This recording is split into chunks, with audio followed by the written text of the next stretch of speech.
आज हम एक बहुत ही अजीब सी पहेली पर बात करने वाले हैं। हम्म। सोचिए, एक ही चीज है, चांदी, हम्म। और एक ही दिन 2026 की शुरुआत में लंदन में उसकी कीमत आसमान छू रही है, और वहीं भारत में वही चांदी धड़ाम से नीचे गिर जाती है। ये कैसे हो सकता है? हमारे स्रोतों के मुताबिक इस अजीब कहानी के पीछे क्रिप्टो निवेशकों के लिए एक बहुत बड़ा सबक छिपा है। ये वाकई एक बहुत ही अजीब मामला है। लंदन में चांदी करीब $78 प्रति औंस पर पहुंच गई थी, जो कि एक रिकॉर्ड है। रिकॉर्ड? हाँ, और उसी दिन भारत के वायदा बाजार में कीमत में ₹12,500 प्रति किलोग्राम की गिरावट आ गई। ये बहुत बड़ी गिरावट है। और यहीं पर कहानी और भी दिलचस्प हो जाती है। हमारे स्रोत कहते हैं कि इस एक घटना ने चांदी को बिटकॉइन से भी ज्यादा अस्थिर बना दिया। ये तो कमाल की बात है।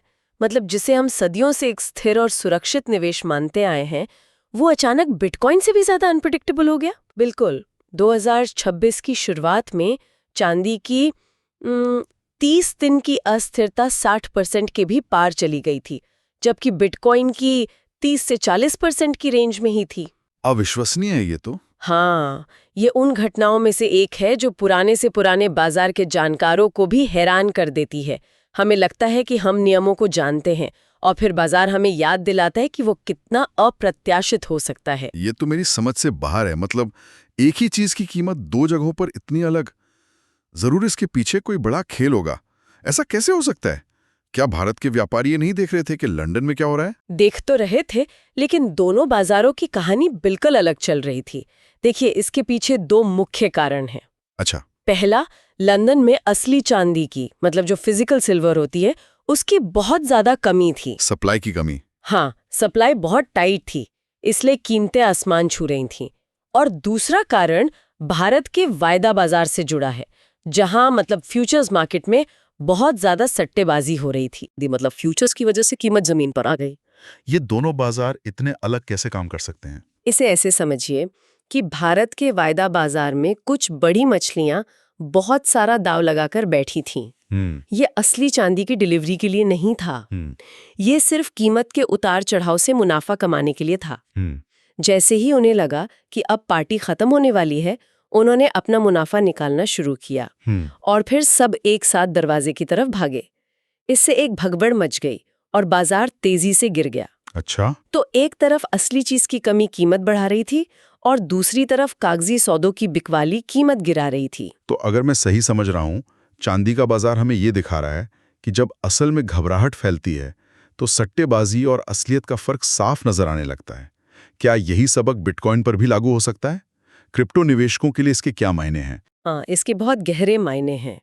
पहली बात तो ये कि चांदी में इतनी बड़ी हलचल वैश्विक अर्थव्यवस्था में एक तरह के तनाव का संकेत है कि लोग सुरक्षित निवेश के ठिकाने खोज रहे हैं। बिल्कुल। और दूसरी और सबसे जरूरी बात, ये घटना दिखाती है कि बिटकॉइन फिलहाल डिजिटल गोल्ड की तरह काम नहीं कर रहा है।